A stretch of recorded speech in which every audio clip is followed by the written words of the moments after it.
Bon. Est-ce qu'il y en a ici qui se sont déjà entraînés pour quelque chose un gros événement, du genre un marathon, un événement sportif? Est-ce qu'il y a déjà des gens qui se sont entraînés pour quelque chose comme ça? En as-tu déjà?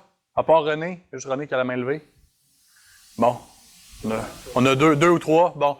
Hein, mais si vous vous entraînez, si vous avez déjà fait l'expérience, si vous avez déjà, que ce soit un marathon, que ce soit, que ça, je ne sais pas s'il y en a qui ont déjà fait de la boxe ou quelque chose, si vous êtes entraîné pour un combat. Des fois, pour des événements comme ça, il faut s'entraîner, puis c'est très difficile. Il y a beaucoup de choses qu'il faut faire. Entraîner le cardio, c'est vraiment pas facile. C'est beaucoup d'exercices, c'est beaucoup de longues heures. Puis pendant tout le long qu'on fait ça, on est en train de se dire « Pourquoi je fais ça? Pourquoi est-ce que je fais ça? Est-ce que ça vaut vraiment la peine? » Et ce qu'il faut faire tout le long, c'est se dire « Toutes les longues heures que je passe à souffrir maintenant, ça va m'aider tantôt. » Que ce soit pour un marathon, si tu ne passes pas des longues heures à souffrir, puis à préparer ton corps à faire le marathon, quand va arriver le marathon, tu ne seras pas capable de le finir. Même chose si vous faites, je pense surtout là, les gens comme les boxeurs ou les gens qui font des arts martiaux ou peu importe, ces gens-là vont se préparer pendant de longues heures, préparer leur cardio, se pratiquer même à prendre des coups. Ils vont souffrir beaucoup. Mais tout ça, c'est pour se préparer parce qu'ils savent que quand le vrai combat va venir, s'ils sont pas prêts, s'ils n'ont pas préparé leur corps de cette manière-là, quand le moment va venir, ça ne marchera pas. Ils ne seront pas capables. Leur corps va les abandonner. Puis ce qu'on voit dans la Bible, c'est que souvent, on a des épreuves dans la vie qui sont un peu comme ça. On a des épreuves qui sont là pour nous préparer, pour préparer notre corps, pour préparer notre âme, pour préparer notre esprit. On va lire notre texte ce matin, ça va être dans Jacques chapitre 1. Je commence un peu une nouvelle série dans le livre de Jacques que je vais faire quand je viens à peu près à tous les mois. Donc si vous voulez tourner là, Jacques 1, chapitre 1. Jacques 1, chapitre 1. Je vais avoir les versets aussi à l'écran ici pour ceux qui n'ont pas leur Bible.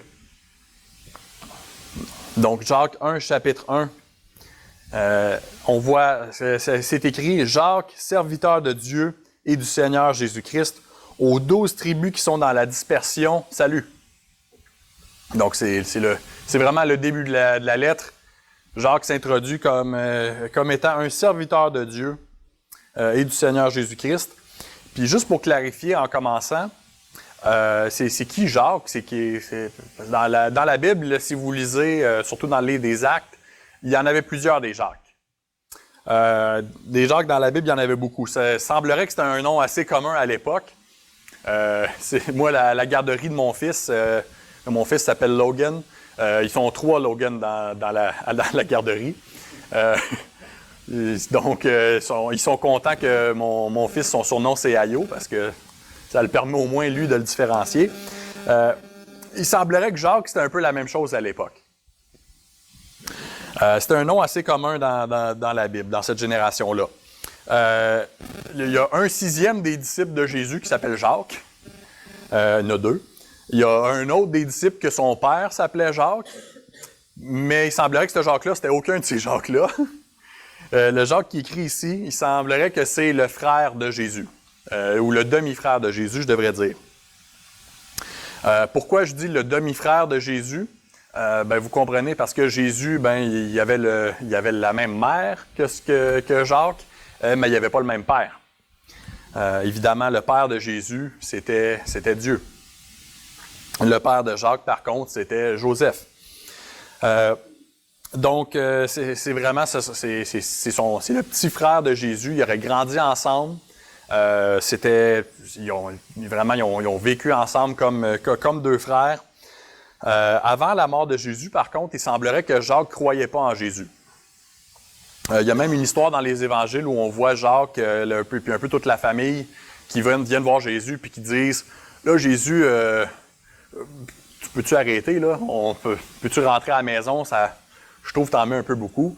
Est-ce que tu peux rentrer? Jésus, heureusement, ne les a pas écoutés. Puis donc, il semblerait qu'ils ne croyaient pas en Jésus. Mais après la mort et la résurrection de Jésus, selon 1 Corinthiens 15, il semblerait que Jésus est apparu en chair et en os, ressuscité à Jacques. Ça a complètement changé la vie à ce Jacques-là. Il est venu à croire que son frère était le Messie, Dieu lui-même. Ça, c'est quand même incroyable parce que pensez, je ne sais pas combien d'entre vous qui ont des frères, qu'est-ce que ça prendrait pour vous de croire que votre grand frère, c'est le Messie? Moi, ça en prendrait beaucoup. Moi, je me souviens ce que mes grands frères m'ont fait. Mes grands frères n'ont pas toujours été gentils avec moi. Si mon grand frère commence à dire « Je suis Dieu, je suis parfait », je dirais « Non, je m'en souviens, moi, ce que tu as fait. » OK? Jacques, lui, il en est venu au point de croire que son grand frère, c'était Dieu lui-même. Quand même incroyable. Puis il connaissait bien son frère, puis il est venu à croire en lui. Après avoir vu Jésus ressuscité, selon la tradition chrétienne, il est ensuite devenu leader principal de l'Église à Jérusalem. Puis il a écrit cette lettre-là. Il a écrit ça à une époque où c'était quand même pas trop longtemps après le début de l'Église. Puis il semblerait qu'à cette époque-là, l'Église était encore principalement des Juifs convertis. Donc à cette époque-là, c'est vraiment l'Église, vu que c'était principalement des Juifs convertis, c'est pour ça qu'il dit dans la lettre aux 12 tribus. Donc aux 12 tribus, il est en train de parler à des Juifs principalement. Plus tard, ça a switché. L'Église, c'est devenu principalement des non-Juifs qui sont des croyants. C'est encore le cas aujourd'hui. Donc, il ne faut pas lire ce verset-là puis se dire « Ah, OK, bon, ben, Jacques est en train de parler principalement à des Juifs, donc ça ne nous concerne pas aujourd'hui. » Non, c'est pas ça. Il est en train de parler, à cette époque-là, à l'Église, tout simplement. Donc, vraiment, ça s'applique autant pour nous aujourd'hui, vu que nous aussi, on est des croyants aujourd'hui. Ensuite, au verset 2. Au verset 2, il dit « Mes frères, regardez comme un sujet de joie complète les diverses épreuves auxquelles vous pouvez être exposés. » Regardez comme un sujet de joie complète les diverses épreuves auxquelles vous pouvez être exposés. Donc là, quelle façon de commencer une lettre, pareil, hein? Un sujet de joie, les épreuves. Est-ce que c'est trompé de mots? Un sujet de joie, les épreuves. Puis avant de se lancer trop là-dedans, je veux juste clarifier quelque chose, parce qu'il y a certaines traductions de la Bible qui utilisent un mot différent ici. Certaines de vos traductions vont utiliser le mot « tentation ». En anglais, c'est la même chose. Il y en a certains qui vont utiliser « trial », d'autres « temptation ». Mais c'est un peu, il y a un peu le même débat, si on veut. Épreuve ou tentation. Donc, c'est lequel? C'est quoi le bon mot qui devrait être utilisé ici? Parce que pour moi, il y a une grosse différence. Pour moi, une tentation, c'est quand tu es incité à faire le mal.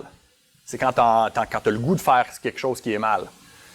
Si ton enfant il est en train de faire une crise, puis là, tu as le goût de sauter une coche toi aussi. Moi, ça ne m'arrive jamais parce que mes enfants sont parfaits. Hein?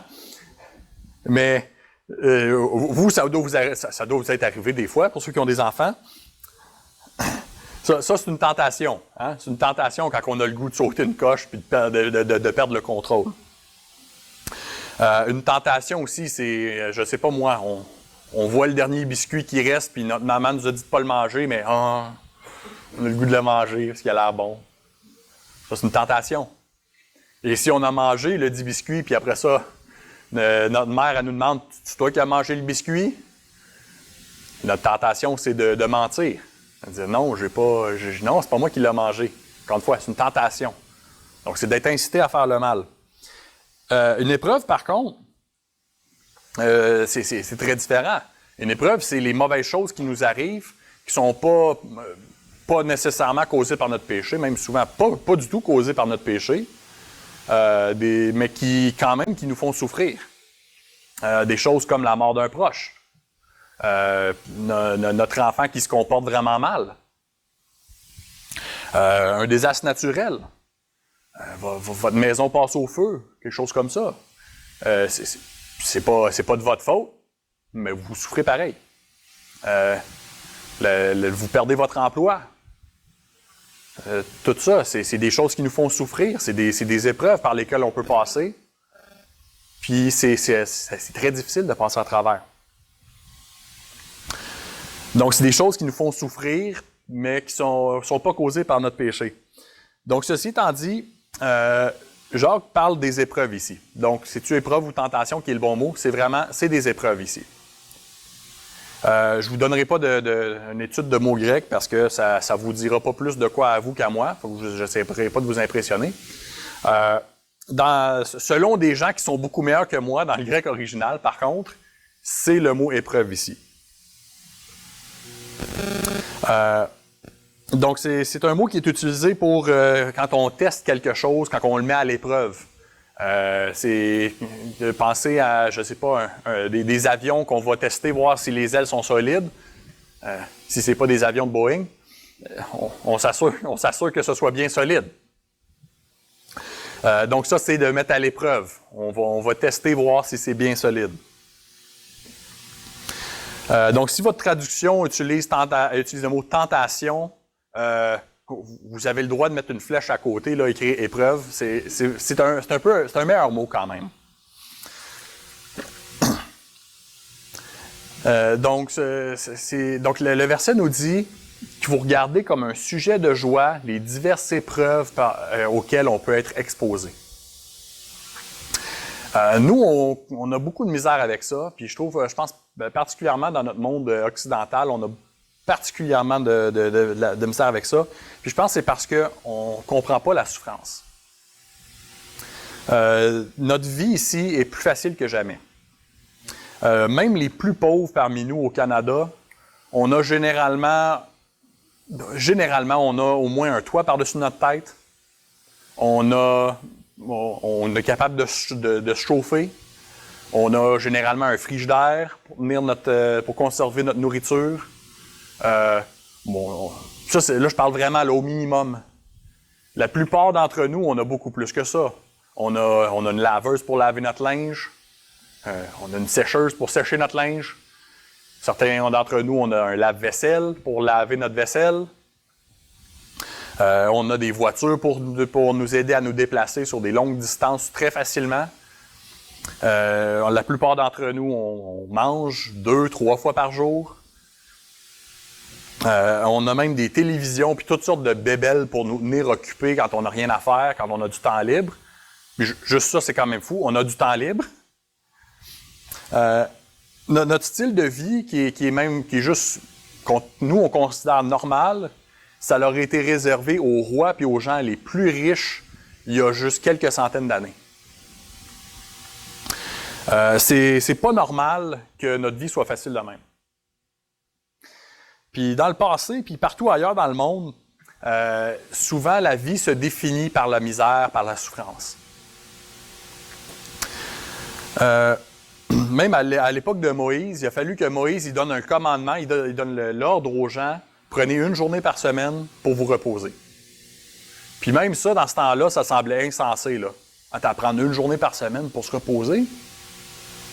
Comment on va faire pour manger? Voyons donc. Nous autres, aujourd'hui, on a des fins de semaine de 2 jours. C'est facile. Donc, nous autres, on ne comprend pas la misère. On ne comprend pas les épreuves. Les réseaux sociaux ne nous aident pas non plus. Ça montre juste tout plein de gens que leur vie est facile, leur vie est parfaite. Des gens c'est comme ça qui présentent leur vie comme étant facile, parfaite. On voit des gens qui font des plus beaux voyages que nous, des gens qui se marient, des gens que leur couple, ça va toujours bien, sont toujours heureux. Leurs enfants sont parfaits. La maman elle travaille à temps plein puis elle réussit toujours à faire des beaux soupers super santé pour ses enfants. Puis ses enfants ils se comportent toujours super bien. Comment ils font ce monde-là, je ne le sais pas. Donc, tout ça, ça fait en sorte que quand l'épreuve arrive pour nous, quand les difficultés arrivent, ou même quand la vie ne va pas exactement comme on le voudrait, on a l'impression qu'on est les seuls. On a l'impression que ça arrive juste à nous. On a l'impression qu'on est les seuls parce que la vie n'est pas parfaite. On pense que c'est anormal d'avoir des épreuves. Merci, c'est gentil. Oui.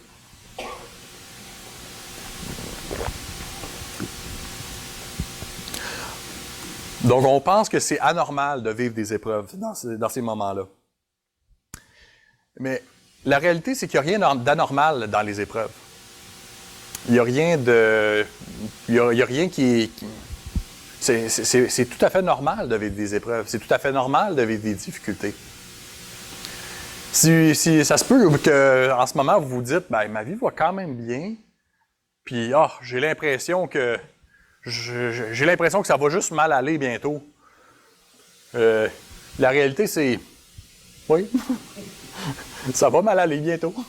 C'est ça la vie. Il y a quelque chose qui va arriver, que si ça va relativement bien en ce moment, il y a un proche qui va tomber malade. Quelqu'un de proche de vous qui va mourir, parce que c'est ça la vie. Il va avoir des difficultés.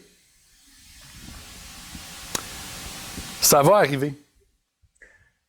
Puis la traduction en français ici n'est pas superbe, mais j'aime bien en anglais comme il dit ça. Ça dit « Regardez comme un sujet de joie quand les tentations arrivent ». Pas si les tentations arrivent, pas les épreuves auxquelles vous pouvez être exposé, mais les épreuves auxquelles vous êtes exposé. C'est pas si ça arrive, c'est quand ça arrive. Tôt ou tard, les épreuves vont venir pour vous. Puis quand ça arrive, on est supposé faire quoi? Je sais qu'il y en a certains ici, là, quand je vous parle des épreuves, vous savez c'est quoi? Je parle là, de gens qui ont peut-être des accalmies dans leur vie puis que ça va quand même bien. Vous autres, vous dites non, ça, c'est pas moi. Moi, j'ai l'impression que ma vie, c'est une série d'épreuves, que c'est une chose difficile après l'autre, puis je sais pas quoi faire. Je sais pas comment gérer ça. Puis moi, ma vie, c'est de la difficulté, puis c'est de la misère. Puis quand tu parles de la misère, je le sais c'est quoi. Puis là, après ça, vous lisez ce verset-là, puis vous dites un sujet de joie. Comment on fait ça? Voyons donc. Ça peut sembler insensé de regarder ça. On tombe malade, joie. Notre conjoint nous quitte, joie. Notre parent pogne le cancer, joie. La maison passe au feu, joie. On manque une promotion au travail, puis la promotion se fait donner à quelqu'un qui est pas mal moins bon que nous autres. Joie. On est supposé de le vivre comme ça. Certains d'entre vous, vous lisez un verset comme ça, vous avez juste le goût de tirer votre Bible par la fenêtre. L'épreuve, c'est très réel pour vous en ce moment. Puis pourtant, ça, c'est un commandement que la Bible nous donne. Puis c'est possible, si c'est un commandement que la Bible nous donne, ça veut dire que c'est possible. Ça veut dire que c'est possible de voir les épreuves comme un sujet de joie. Mais comment on fait pour en arriver là?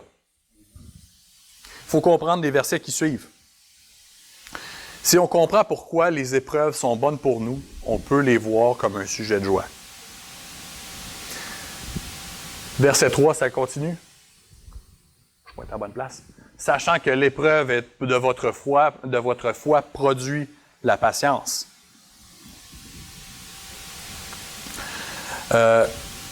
Donc, premièrement, l'épreuve produit la patience. C'est quoi la patience?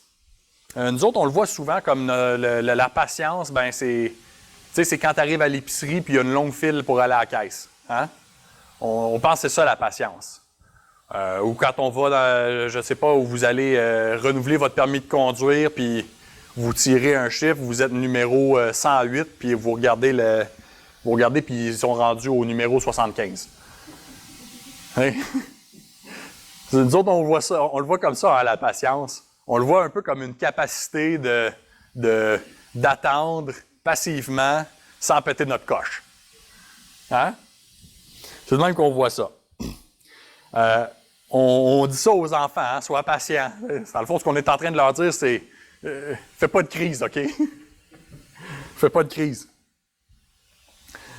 C'est pas juste ça que le mot ici veut dire, par contre, la patience. Quand la patience dans l'épreuve, c'est pas juste d'attendre sans faire une crise que ça passe. C'est pas ça que ça veut dire. Non, ce que le mot il veut dire ici, ça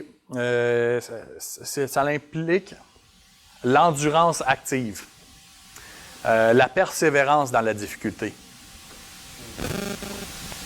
C'est la qualité qui vous permet de finir un marathon. La capacité d'être capable, d'être endurant, d'être capable de pousser à travers.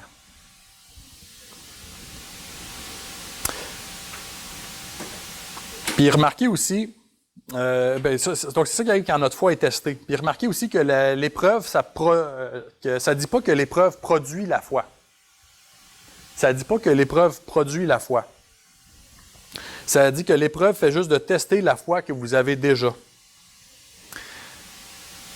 Donc, c'est pas parce que Dieu veut tester, voir à quel point votre foi est bonne. Dieu, il n'est pas assis au ciel en train de se dire « je me demande si Jeff serait capable de passer à travers une épreuve en ce moment. » Zap! Tiens. Là, il se prend un popcorn puis il regarde, il va-tu passer à travers? Ça va être bon, ça. Non, c'est pas ça. Dieu connaît déjà la capacité de votre foi. Dieu connaît déjà la qualité de votre foi. C'est moi qui ne la connais pas, la qualité de ma foi. C'est moi qui ai besoin de voir si je vais être capable de passer à travers, puis à travers de ça, je vois à quel point que j'ai une foi en Dieu. Dieu ne veut pas vous envoyer des épreuves pour détruire votre foi. Il veut exposer la foi que vous avez. Il veut produire la patience, l'endurance, la persévérance pour qu'on puisse continuer avec lui. Et maintenant aussi, la patience qui est produite dans les épreuves, ce n'est pas inévitable. Ce n'est pas produit automatiquement. Ça peut seulement être produit quand on accueille l'épreuve avec joie. Si on n'accueille pas l'épreuve avec joie, si on se dit juste « Ah, pourquoi moi? Pourquoi c'est pas les autres? Pourquoi c'est encore moi? Pourquoi c'est tout le temps moi? » Ça, ce que ça produit, c'est le désespoir. L'amertume, la colère. C'est pour ça qu'il faut regarder ça comme un sujet de joie. Jacques ne nous dit pas non plus que l'épreuve est une joie. Il ne dit pas qu'il faut absolument ressentir la joie. Non, le but, c'est d'estimer que c'est un sujet de joie. On essaie d'accueillir l'épreuve avec joie. Donc, ceci étant dit aussi, l'épreuve, c'est un test de notre foi. C'est ce que le verset nous dit. L'épreuve, c'est une épreuve de notre foi. Donc, l'épreuve va inévitablement avoir un de deux résultats. Soit qu'on va grandir dans notre confiance en Dieu, ou soit que l'épreuve va nous montrer que notre foi n'est pas réelle. C'est pour ça que vous n'aurez jamais des moments où ce que vous dites, c'est pas pour dire, je vais reformuler, c'est pas pour dire que vous n'aurez pas des moments où ce que vous dites, « Ah, Dieu, c'est difficile, pourquoi moi? » Ça peut être sain de pouvoir exprimer ces choses-là à Dieu. Mais c'est la foi qui est réelle, va toujours retrouver sa confiance en Dieu. Si vous lisez les psaumes, ça c'est quelque chose qu'on voit souvent dans les psaumes. David va souvent écrire « Seigneur, ça ne marche pas, c'est difficile, c'est pas facile, ça ne marche pas. » Puis à la conclusion de ces psaumes-là, par contre, il dit toujours « Mais mon âme prend espoir en Dieu. » Puis c'est toujours ça c'est ça que la foi réelle va faire. C'est correct, c'est sain de le dire à Dieu, « Seigneur, c'est pas facile. Seigneur, j'ai de la misère à comprendre. » Mais on finit toujours par avoir confiance en Dieu. Par contre, il y a des gens qu'on pense qu'ils ont la foi, mais l'épreuve va arriver, puis l'épreuve va détruire leur foi. Beaucoup de gens que les épreuves vont venir, puis ils vont commencer à dire « Ah, est-ce que Dieu a réellement dit ça? Ah, est-ce que je peux réellement faire confiance à la Bible? » Est-ce que je peux vraiment avoir foi en ce que Dieu a dit ça? Il y a beaucoup de gens qui vont mettre de côté leur croyance en Dieu, leur croyance en la bonté de Dieu, la croyance que Dieu est tout-puissant. Des fois, on va mettre de côté est-ce que Dieu est qu'il nous a vraiment parlé à travers de sa parole, parce qu'il y a trop d'affaires dedans qui sont difficiles à croire. Beaucoup de gens qui vont vraiment juste mettre de côté plusieurs choses dans leur foi. C'est triste, mais c'est comme ça. Pour qu'une foi soit forte, il faut qu'elle endure l'épreuve. Puis vous vous en sortirez avec une foi qui est augmentée. C'est ça que l'épreuve va vous donner.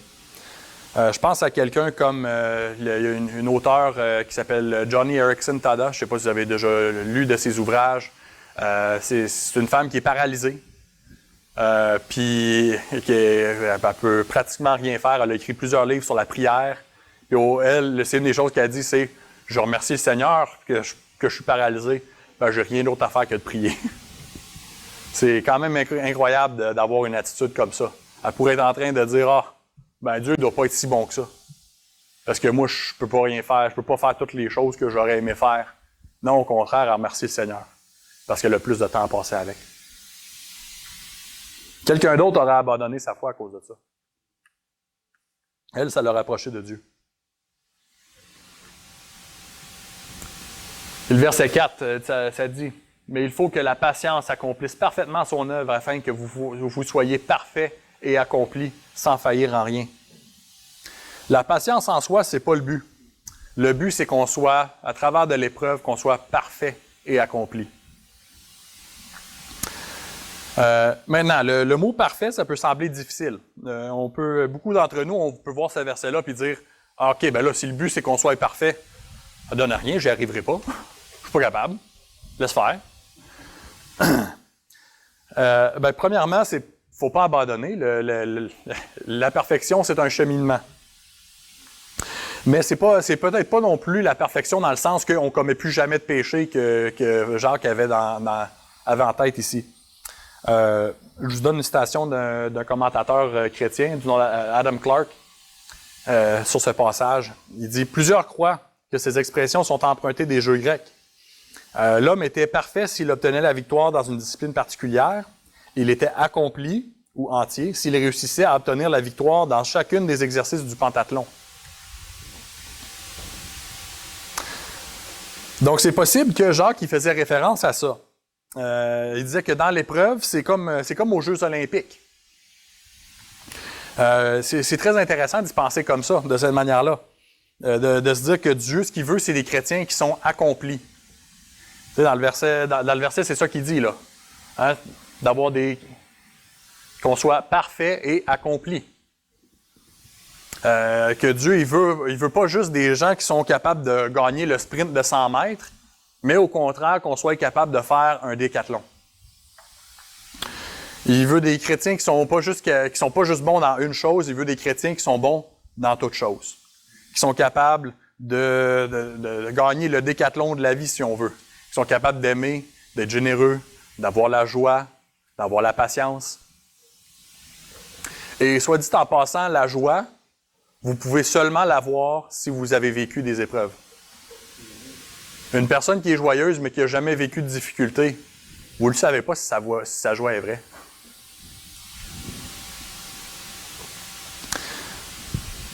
Donc, Dieu ne veut pas qu'on soit des chrétiens qui sont juste bons à une chose. C'est ça qu'il veut dire quand il veut qu'on soit des chrétiens parfaits et accomplis.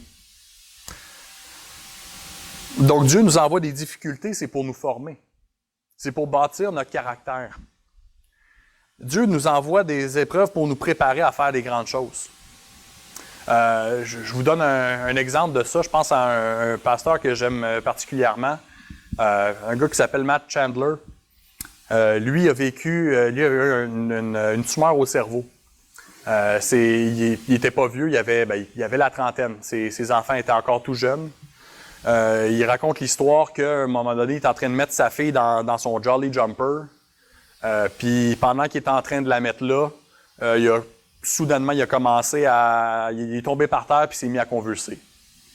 Il s'est réveillé une couple de jours plus tard à l'hôpital, puis on lui apprenait qu'il avait une tumeur au cerveau, puis qu'il allait probablement pas s'en sortir. Ça a été très long, il y a eu beaucoup de traitements, il a fallu qu'il se fasse opérer pour enlever une partie de son cerveau. Toute une affaire. Aujourd'hui, il est encore vivant. C'est toute une affaire par laquelle il est passé. Et pourtant, c'est à travers de ça que, premièrement, sa capacité pour l'enseignement a complètement changé, ça a complètement transformé sa manière d'enseigner, sa manière de prêcher, parce que en tant que pasteur, de vivre quelque chose comme ça l'a changé complètement. Ça l'a débarré quelque chose en lui, parce que là, il comprenait la souffrance, il comprenait la mort, il comprenait à quel point la vie était courte. Ça l'a complètement changé tout ça. Et cet homme-là, si vous lui demandiez, évidemment, dans le moment où il passait à travers de l'épreuve, quand il avait la tumeur au cerveau, si vous lui avez posé la question, ça y tentait probablement pas. Mais aujourd'hui, si vous lui demandez à cet homme-là, est-ce que tu ferais quelque chose de différemment? Si tu pouvais retourner en arrière et pas avoir eu ta tumeur au cerveau, il vous dirait non, je suis content de l'avoir eu. Je remercie le Seigneur que j'ai eu ma tumeur au cerveau. Quand même incroyable. Vous avez sûrement des nombreux exemples aussi de vos vies, quand vous y pensez, vous vous dites « Hey, ça, ce que j'ai vécu, ça n'a vraiment pas été facile. » Mais en réalité, je ne retournerai pas en arrière. Je ne changerai pas ça. Je donne une citation de Charles Spurgeon qui dit « Lorsque je me rappelle les moments d'épreuve que j'ai traversés, j'éprouve une sorte de nostalgie. Non pas pour que les épreuves reviennent, mais pour ressentir la puissance de Dieu, comme je l'ai ressenti à l'époque, pour m'accrocher au bras puissant de Dieu, comme j'ai pu le faire, et pour le voir à l'œuvre, comme j'ai vu à ce moment-là. »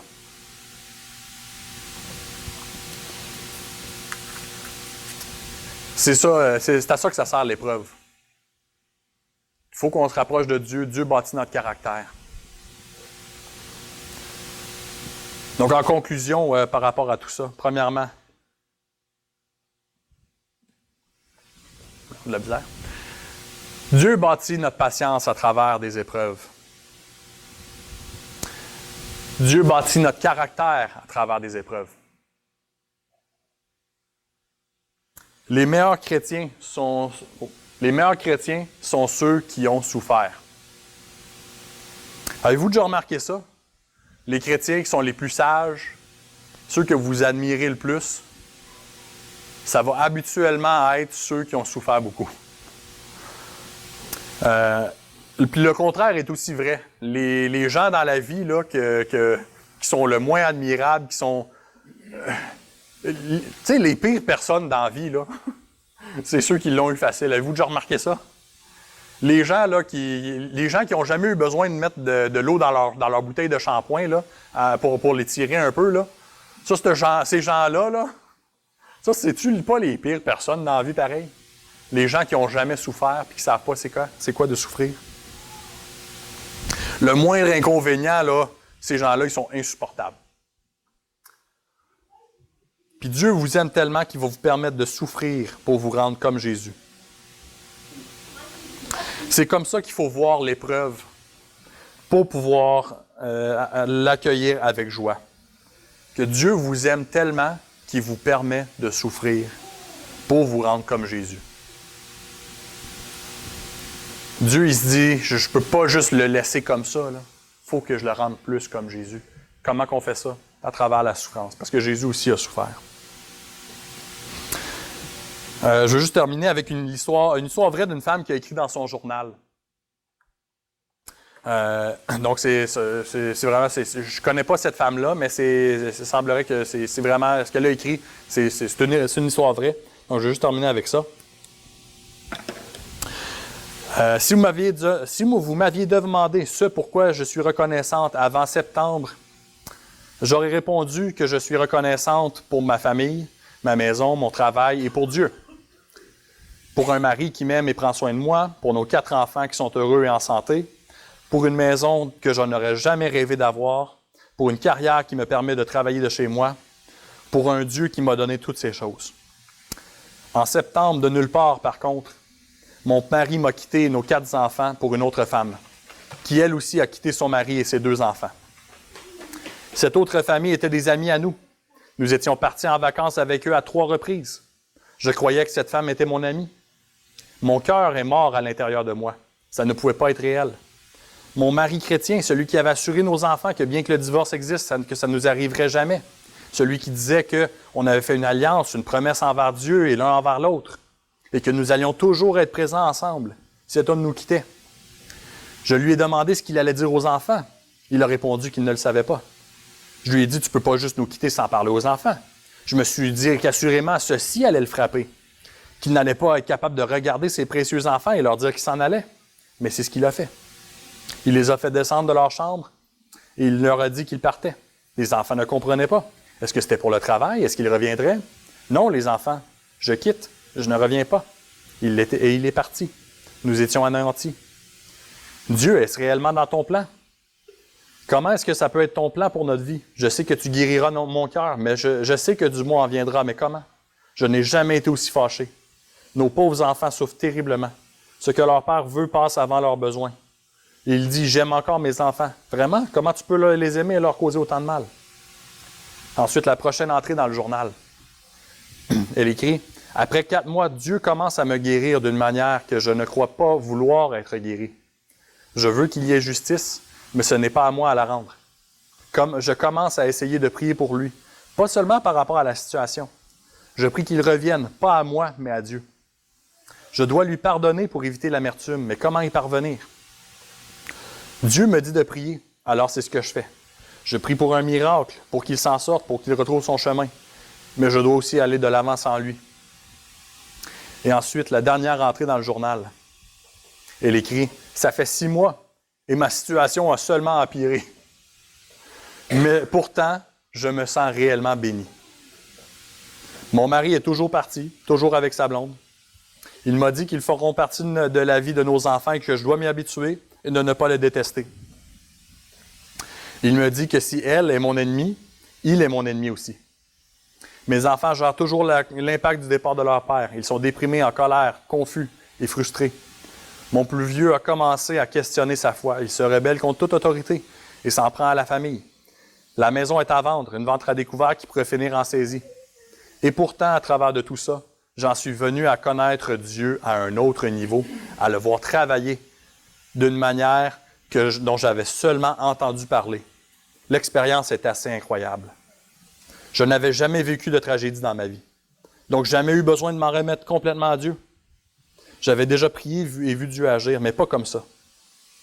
Avant, quand j'avais besoin du confort de Dieu, l'image était dans ma tête était de moi m'accrochant à Jésus et lui qui me faisait un câlin. L'image, c'est maintenant de moi effondré et Jésus qui me porte. Et c'est superbe. Dans cette situation horrible, je vois un peu de ce que Dieu est en train de faire et comment ma vie et nos vies seront changées. Je suis excité de voir qui je serai à la fin.